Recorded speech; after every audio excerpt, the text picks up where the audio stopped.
আসসালামু আলাইকুম দর্শক। আজকে আমরা দেখাবো কিভাবে গরুর মাংস রান্না করতে হয়। তো আমরা এখানে হাফ কেজি পরিমাণ গরুর মাংস নিয়েছি।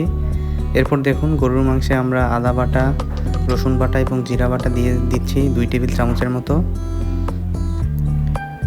তো এরপর আমরা অ্যাড করব হলুদের গুঁড়ো। তো এখানে 1 চামচ হলুদের গুঁড়ো আমরা দিয়েছি। এরপর দিব আসলে মরিচের গুঁড়ো।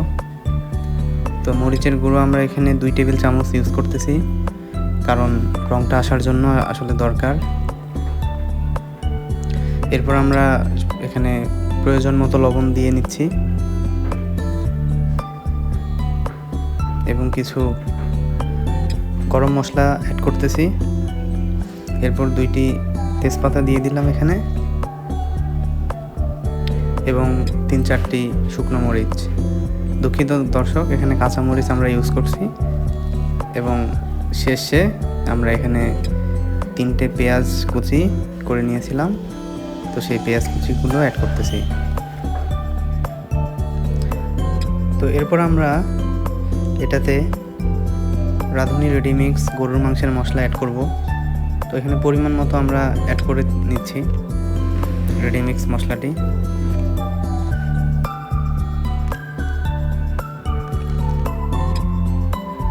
তো আমাদের সব মশলা দেওয়া শেষ হয়ে গেল। এখন আমরা এখানে সমপরিমাণ তেল ইউজ করতেছি। আমরা এখানে সয়াবিন তেল ইউজ করেছি।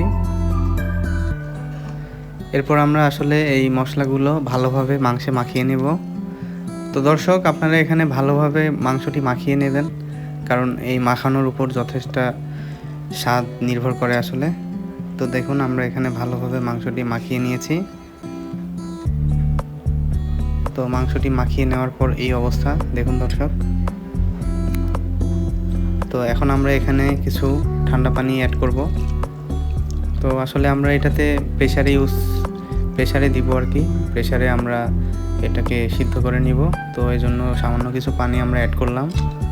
তো দেখুন এবার প্রেসারে দেওয়ার জন্য পুরোপুরি প্রস্তুত। তো এবার আমরা প্রেসারের ঢাকনাটি লাগিয়ে আমরা চুলার উপর বসিয়ে দেব। তো দেখুন দর্শক, এভাবে আপনারা যদি প্রেসারে রান্না করতে চান রান্না করতে পারেন। তো আমরা এখন রান্নাটি চুলার উপর দিয়ে দিলাম এবং চুলার উপর আমরা মোটামুটি 4-5টা শীষ দিব আর কি।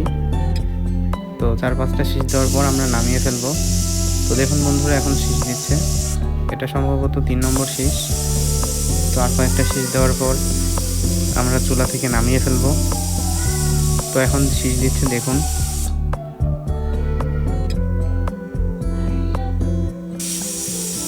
তো দেখুন এখানে শীষ দিচ্ছে, আর কয়েকটি শীষ দেওয়া হলে আমরা এটাকে নামিয়ে ফেলবো।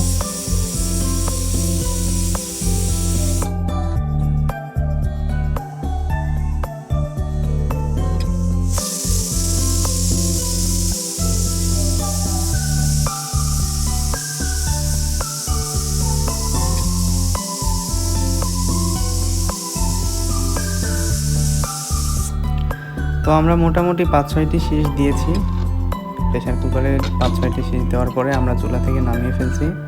তো দেখুন নামানোর পর আসলে মাংসর যে অ্যাকচুয়াল যে কালারটা, এটা আমরা দেখতে পাচ্ছি। দর্শক আপনারা দেখতে পাচ্ছেন খুব সুন্দর একটা কালার হয়েছে। তো এরপর আমরা আসলে এটিকে কড়াইয়ে নিয়েছিলাম। কড়াইয়ে নিয়ে নেওয়ার পরে আসলে রান্না করেছিলাম।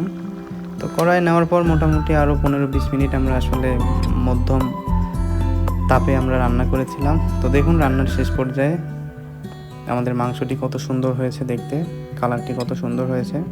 তো এভাবে আমরা আসলে রান্না করেছিলাম।